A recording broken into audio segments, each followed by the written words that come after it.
Hey guys, my name's Crystal Kenny, and I'm in love with creating. All things artistic and imagination involved. I'm an American girl who chased her creative dreams all the way to Paris, France, making a living using photography. This podcast takes you inside the stories of all the artsy folks I've met along the way and gives you that extra push to discover your creative gifts. The desire to create is deeply inside each and every one of us, and I give you the tools and inspiration to find a new way of living a more creative life. This is La Vie Creative, the podcast.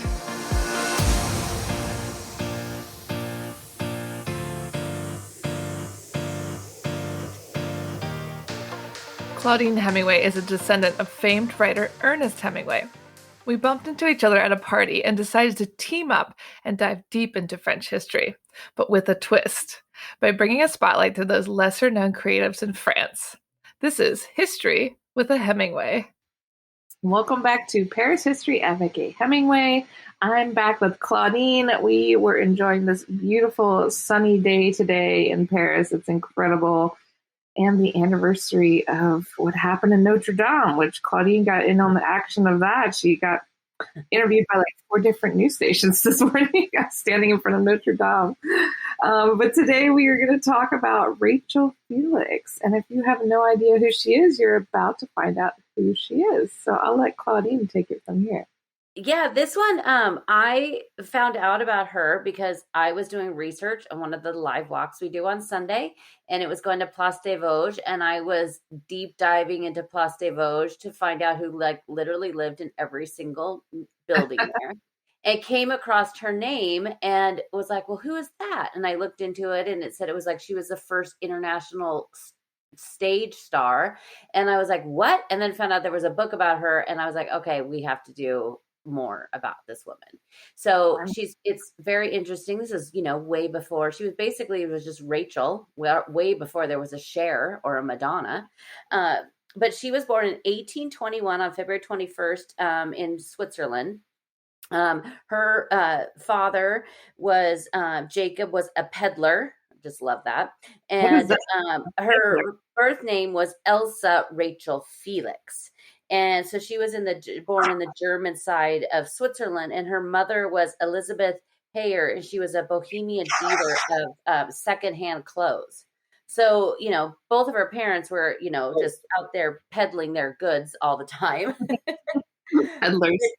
She had 4 sisters, and her other sisters was Sophie, Rebecca, Melanie, and Adelaide, and one brother named Raphael. But they ended up moving up to Paris. They left there and moved up to Paris. But as a child, she really enjoyed singing and dancing, and she would like just walk down the street singing and just kind of stand on the corner dancing, and then people would give her spare change. So she thought this was a pretty good deal. She was just 9 years old when she came to Paris in 1830. And she began taking singing and acting lessons very early on, just right when she was like 10 years old, from Alexander Etienne Corin, who was also the director of the Paris Opera. So it's pretty good company to be in, to be taking lessons right to hang out. Yeah. So at 16 years old, she took the stage for the very first time at the Theatre de Gimigny, which is where she was given her stage name as Rachel, because she was born Elsa, and she was later, when she came to the stage, they decided they should just call her Rachel, as one does. Yeah, that's not a very French name. No, not a very French name. I know, Rachel Felix, that doesn't sound very French at all. It was one of them we didn't have to go through how to say it. Yeah, exactly. I was like, is this an American? Yeah. But in 1838, in March, she ended up performing at the Théâtre Français. At 17 years old, she performed in Pierre Corneille's play called Horace.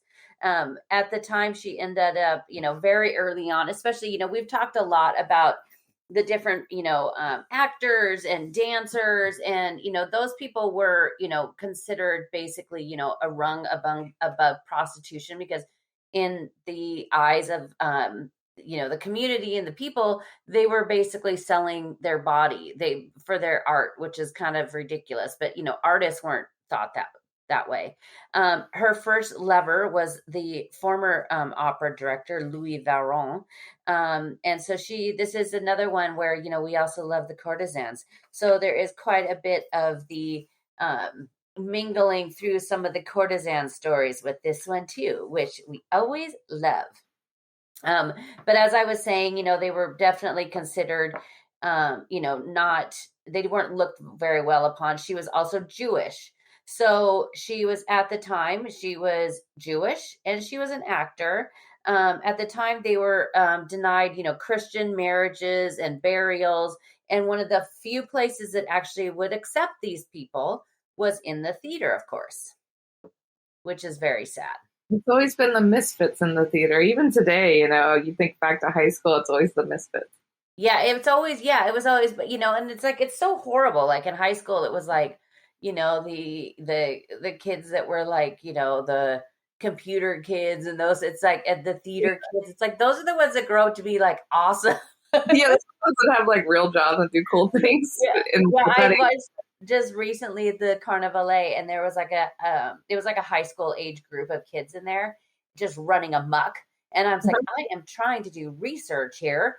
And they were, they could have cared less. I mean, I was actually not like that at that age. I was pretty interested in that stuff. But there's this one young girl, and, she was probably like, 16. And she kind of like looked over at me and smiled, because I was walking around with like my notebook and I was getting ready to make a video. And she like was actually going up to each thing and like looking at it and making notes. And it just warmed my heart. I was like, you do your thing, sweetie. Because I was like, that would totally be me. Like relatable. It was really cute. But so Rachel, she ended up forging out and just kind of gunning on stage. Her father would also sometimes act on stage and be in different plays. Napoleon, when he was alive, he loved Napoleon Bonaparte. He loved all of the high tragedy plays, like all of the stories of Moliere and Corneille and all of those guys, which were, what made, French theater as we think about it. But when he was kind of ousted out of power, everybody turned on anything that was, had to do with the empire. And so because he loved these things, they were turning on him as well and turning on those kinds of shows. But Rachel kept it alive because she really loved all of those classic, stories that had so much depth. And, those, tragedy roles, or those are the real meat and potatoes roles that, it's like nobody wins an Oscar for a comedy movie, Yeah, it's true. It's not, it has to be more serious. Yeah. So there was an actor at that time. There was a very famous male actor. His name was Talma. He died in 1826. Talma was basically Napoleon's very favorite. If you go to the Comédie Française, which is the theater that's right there at the Place Colette at the Palais Royal, sometimes they do guided tours every once in a while. Otherwise, you have to wait to the third weekend in September. But in there, you will find a big statue of Talma, but you also find some paintings of Rachel. When he died, when Talma died as well, it kind of was also basically like another nail in the coffin, no pun intended, of tragedy at the theater, at the French theaters.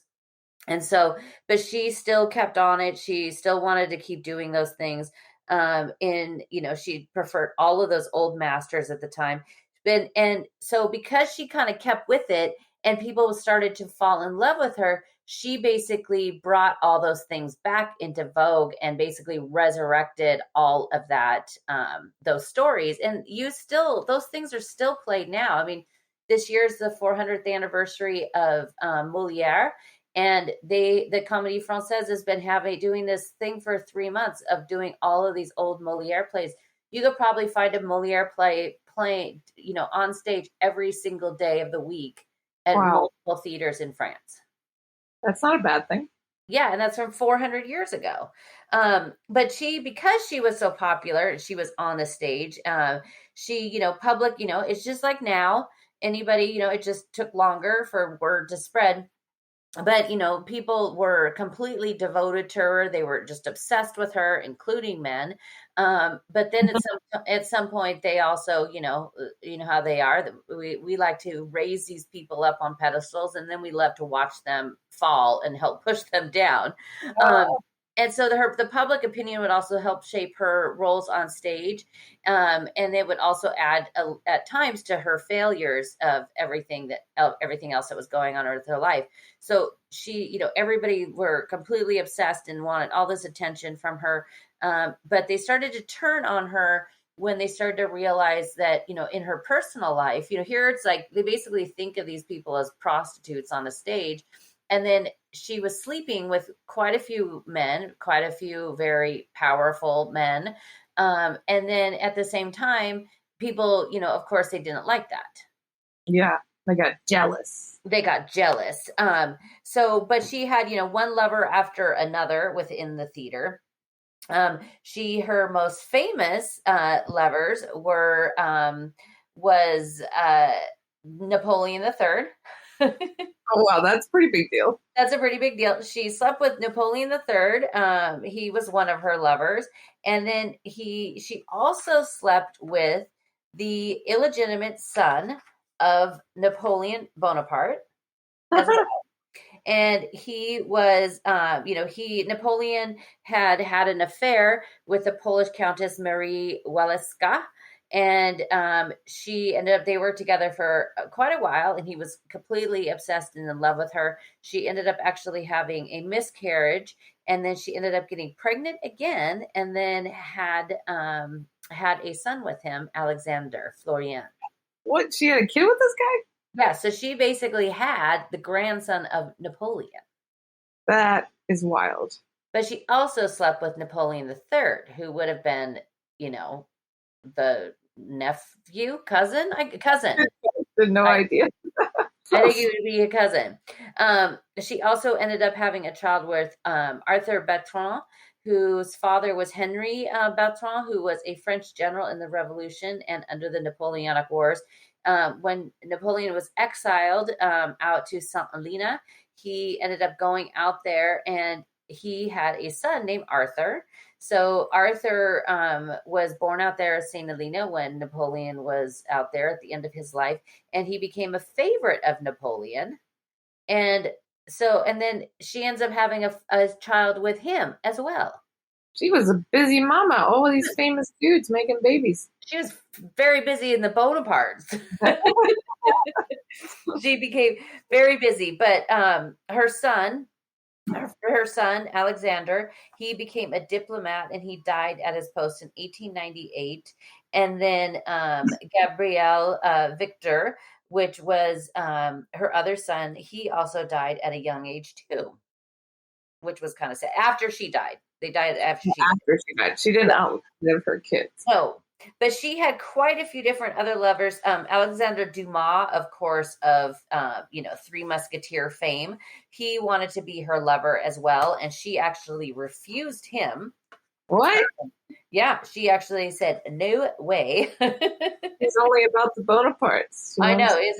She was. I mean, that kind of her, because she was so fascinated and devoted to the Bonapartes. Like, she wanted to, when Napoleon III was actually coming back into Paris, she wanted to actually be there on the, Champs-Élysées as he made his triumphant return. And people were telling her, like, you shouldn't do this. Like, this is going to alienate you. But at that time, it wasn't, I mean, obviously the revolution and people were against, the royalty and stuff. But, if you look back at the history, like, people were like, yay, Napoleon, he's amazing. He's this great general. He's so great. And then, when they turn on you, they turn on you. But, there's a lot of people that were happy when Napoleon III came into power. But Alfred de Musset, he was another one that he was a very famous lover of hers. And he was also, we talked about him a lot when we did the episode about George Sand. We also recently talked about him when we talked about the writers of the Romantic era, that he actually wrote all of these like amazing stories. When we did the thing about George Sand, he just sounded kind of like this, kind of, lack of a better term, kind of pathetic little guy. he had this affair as well with Rachel and wrote about her. But she was on the stage, and she ended up having to go. She became this huge star. Which you look at stars now today and say like, I don't know who would be like the biggest star, and George Clooney. Like George Clooney, could write his own ticket. He could tell you what movie he wants to be in. Well, that's how it was with Rachel, and this is like the 19th century.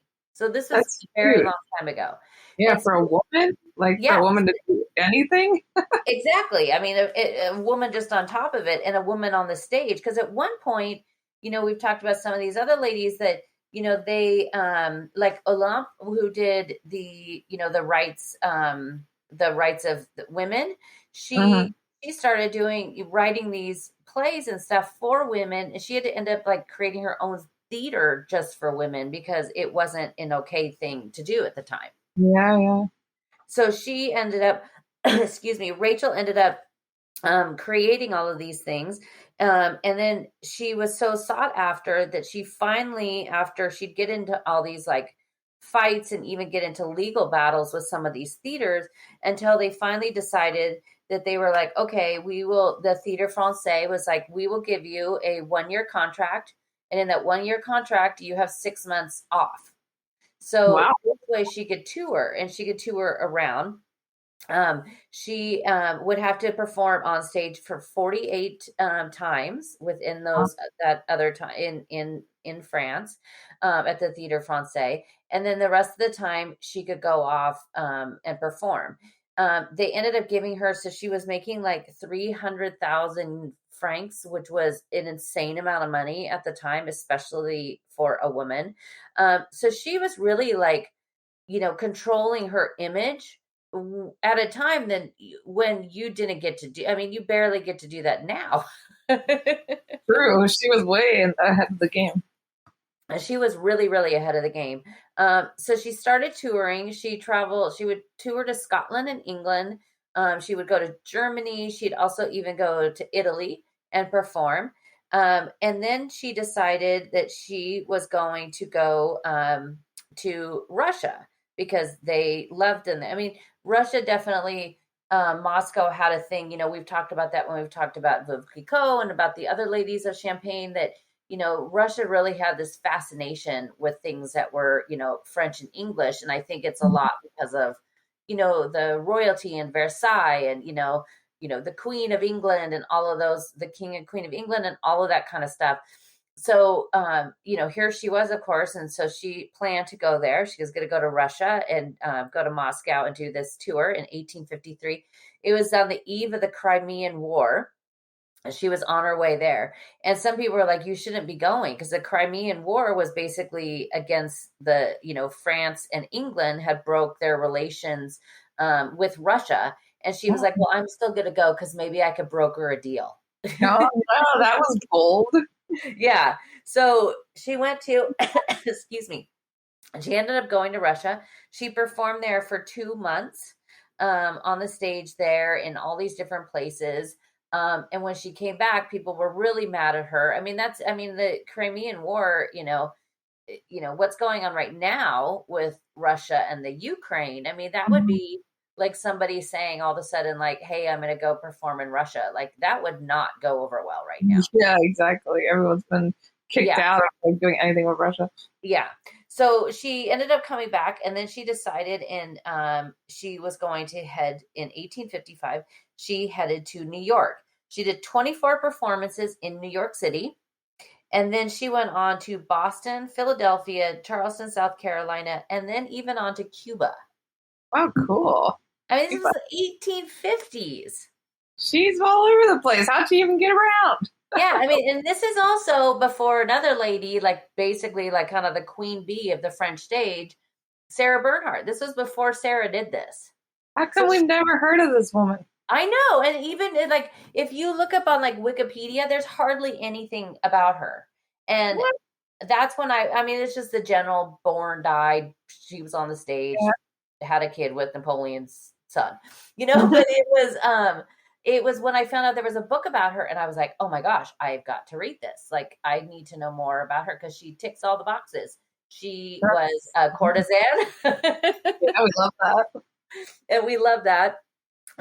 But she would go, and I mean, I don't even know, like, because the places like Boston and Philly, they had, a big French presence. So that's why she was very successful there. But people, like Alexander Dumas, other people really criticized her for doing that, for leaving and going and like performing in America and all these other places at the time, because that just seemed like such a horrible thing to do. That's funny. She was definitely advanced. Yeah, she was very, like, very, very ahead of everything. But she actually was, she didn't live a very long time. When she returned from the US, she ended up getting very sick.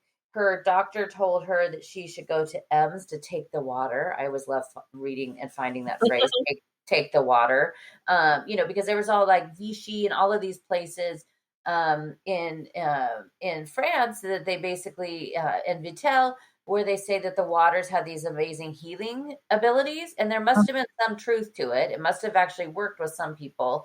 But they would have these, and this goes back to like, 18th, 17th, 18th century of like going to these places to take the waters. That's so interesting. We should go take the water. I know, we need to go take the waters, which, I guess to us now, it's like just belly up to, the Zinc bar and get a glass of champagne. Yeah, I was gonna say, why don't you like order a bottle of Mattel at the restaurant? I'm gonna start doing that now. I was like, "Will you like to meet me to take the waters?" But she was older. She could basically control everything that she did, and when she performed on stage, she had so many different lovers, and some of them quite famous lovers, that they had all given her rings, and she would wear. She had 2 different bracelets that were basically strung with all of these rings that these men gave her. Bracelets were so heavy she could only wear one at a time, and she could barely lift her arm. I love her. I know. I'm like, I am all for that. Give me all of the diamonds. Wow. But she ended up also, she had another one, other lovers. And then in 1910, so this is far after her, a gentleman named Hector Fleischmann wrote this book about her that was basically like, the National Enquirer busting open all of these stories about her and all of these men and how she had these dalliances and, just kind of pretty horrible in a lot of ways. That how, they just thought that she was basically just kind of this whore that slept with everybody. Victor Hugo, who was her neighbor, where Victor, if you go to Place des Vosges, and you are standing in the very center and you look to the left corner, and that's Victor Hugo's. If you go all the way over to the other corner, opposite corner on the right, kind of where you pass through to the Hotel du Sully, that's where she lived. She just lived right in that corner. That's a great corner. Yeah, it's a pretty great corner. There's no plaque for her there. There's only a few plaques in the entire Place des Vosges, of course, to Victor Hugo, but there's no plaque to our dear Rachel. She ended up going down. She was feeling very sick, and she decided to go down to the south of France, into Provence, to a place called La Canette. And there is where she ended up having in a house that she stayed there with her sister, Sarah, and then a woman named Rose Halif, who was her longtime like servant and kind of, companion that was always, very devoted and stayed with her.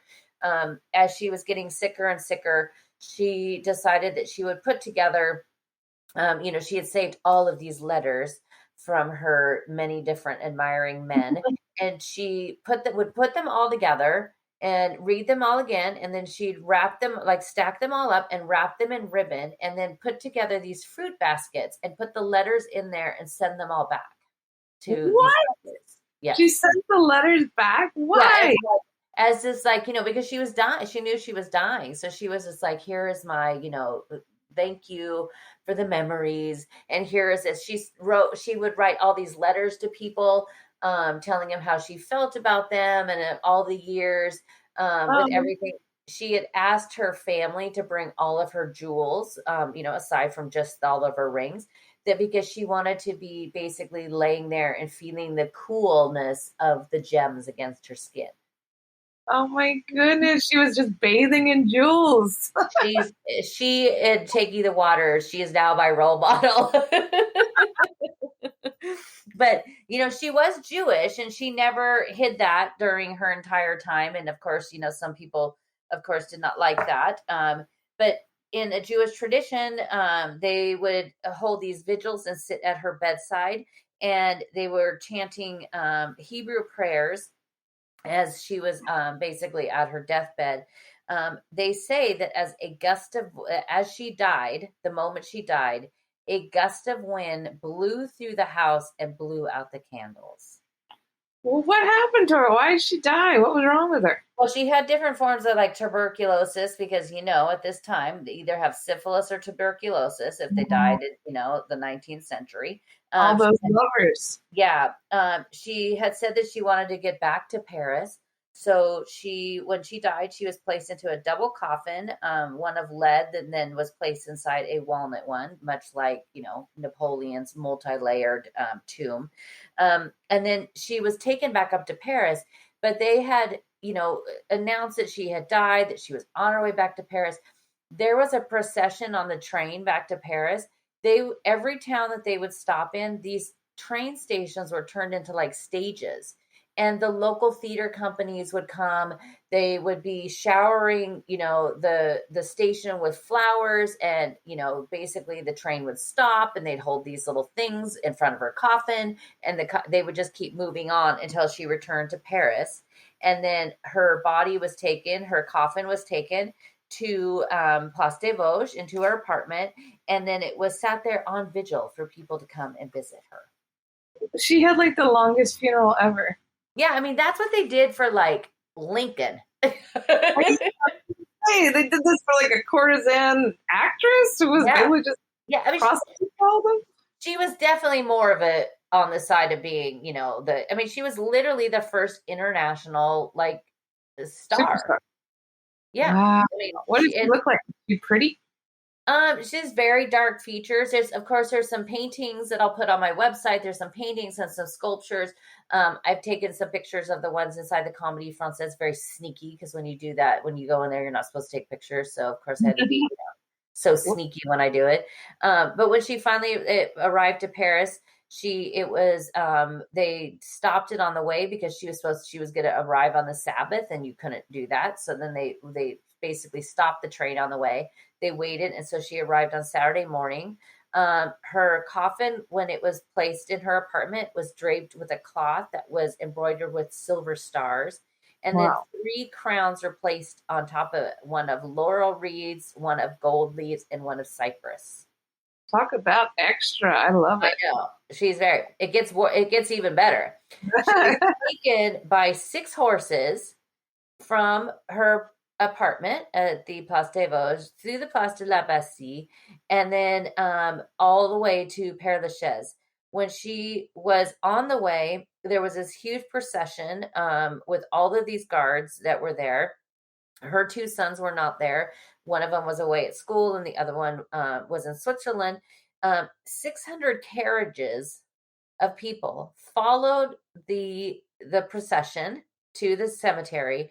There was 30,000 people on foot walking behind her. And then when they got to the cemetery, there was more than 100,000 people in the cemetery for her burial. It was like basically the funeral of a crowned head of state. Like, they didn't even have that as big of a deal recently when Jacques Chirac died. That's huge. I love, can we do this for our funerals? I know. I was like, I'm going to be, and I would like to be, I would be laying in the coolness of all of my gems. The coolness of my gems. Yeah. But before she died, she had asked her sister, because at that time there was a limit of the amount of money that you could, bequeath to your heirs. And she had quite a bit of money. She was paid very well. She was paid extremely well when she went on these tours. And she asked her sister to, she's like, okay, I'm going to leave this amount to my 2 sons, and then I'm going to leave this amount to you for you to give to them. Well, her sister was like, yeah, that's not going to happen. Yeah. So her sister didn't really follow through too well on some of that stuff. but that's well, I guess what are you going to do at that point? But I think they still did okay. But the both boys didn't live to be an old age as it was. She died when she died. It was she died on January 3rd, 1858. So she was only at the magic age of 37 years old. Wait, she died at 37? Yeah, and I say the magic age because for some reason, all of these people die at 37 years old. We're going to have to do a whole episode just about the people. Like Van Gogh died at 37, Modigliani, I think Chassereau died, maybe Jericho is 32. But all of these people, all of these like different people in the arts, for some reason, die at 37. That's weird. The curse of, it's 27 for the musicians, right? I think so. Yeah. Winehouse and the Doors front man. Yeah. It's really, for art. Yeah, it's very interesting. It's very strange. But since, she has died, there was all of these, a lot of art has been dedicated to her when she was alive. My guy, and who I will work into every episode, Delacroix. Delacroix would write in his journals, like Delacroix was first a writer. He wanted to be a writer before he was ever an artist, and he kept amazing journals. And she comes up in the journals a lot. He wrote about her a lot. He offered, to paint her, like for her to sit for him. And then when he told her how many times that he was going to have to be, that she was going to need to sit for him, she was like, yeah, I don't want to do that. That's too much. She's like, no, that's too much time. No, sorry, Eugene, like, see ya. But he did do some sketches of her. They also say that she might have been one of the models for when they did Marianne. That she was also, because they still the figure of France, Marianne, that you see in the city halls. They still, and right now, there's actually a call out for people to submit their photos of you being like the quintessential French woman to be used as the image of her. So she was used as the image of that for a while. Also, her face for Joan of Arc. And then Delacroix actually at one point, this was much later after he'd already done Liberty Leading the People, he ended up actually doing a sketch on a sheet of La Marseillaise, the, French national anthem, of her as Liberty. That's cool. Which I would die, of course, to see that, because that's just one of my favorites. But she, he later used her in a couple other, just as kind of the model, but just on his own in sketches. But she was kind of at the time, because she had these very dark features that, she was kind of this, at the time, this exotic look was really, big, because it was like, the Egyptian thing was was a huge thing that was kind of sweeping all of Europe. And she had those kind of dark features. Mm-hmm. So she, captivated pretty much, anybody that ever saw her, which is just fascinating. And it's even more fascinating that we barely know anything. Like I had to read this entire book, but if not, this would have been done in like 4 minutes. Do you think French people know her? I need to ask. Obviously, I think I need to ask some of the older French people I know. I think younger French people won't know who she is.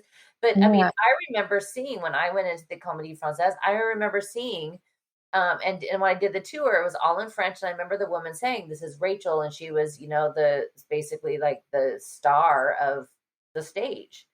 And I remember seeing it and going, and taking like pictures of a bust and something else. But I'm sure older people know who she was, but this is 1918. She was born in 1821. So yeah, it's a little while ago. Yeah. Oh my gosh. Well, I want to read more about her now, and I hope you guys will too. And also check out Claudine's website, ClaudineHemingway.com, and join her for her live tours every Sunday. You can find out more about everything on her website. Thank you for listening to Paris History Avec a Hemingway. If you want to find out some more, you could always find me on my Instagram page, Claudine Bleu Blanc Rouge, and that's Bleu, as in the French way to spell it. And each day I post a daily history lesson about a person or a place or something in Paris, or it's lots of fun facts. And then also at ClaudineHemingway.com, where you can also sign up for my newsletter there.